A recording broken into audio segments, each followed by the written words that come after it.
Duel antara Prancis versus Maroko di semifinal Piala Dunia 2022 berpotensi panas dan alot.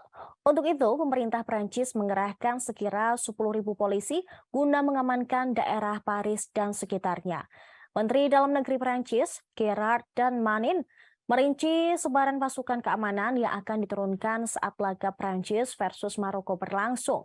Sekira 5.000 polisi akan berada di wilayah Paris, sedangkan 5.000 sisanya bakal disebar di area sekitar ibu kota Prancis tersebut. Pemerintah Prancis nampaknya tak mau kecolongan lagi kala berurusan dengan supporter.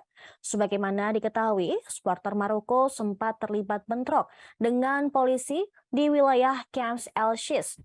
Bentrokan itu terjadi setelah Singa Atlas berhasil mengalahkan Portugal di babak perempat final Piala Dunia 2022.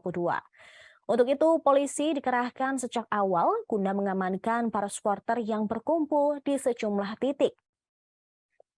Sebenarnya, Wali Kota Shams El-Shish meminta penutupan jalan saat laga Prancis versus Maroko berlangsung. Namun permintaan itu ditolak oleh Menteri Dalam Negeri Prancis. Nantinya, pihak keamanan tidak hanya diam dan mengawasi para supporter. Mereka juga akan menyisir area-area yang sekiranya dapat digunakan untuk menyembunyikan sesuatu.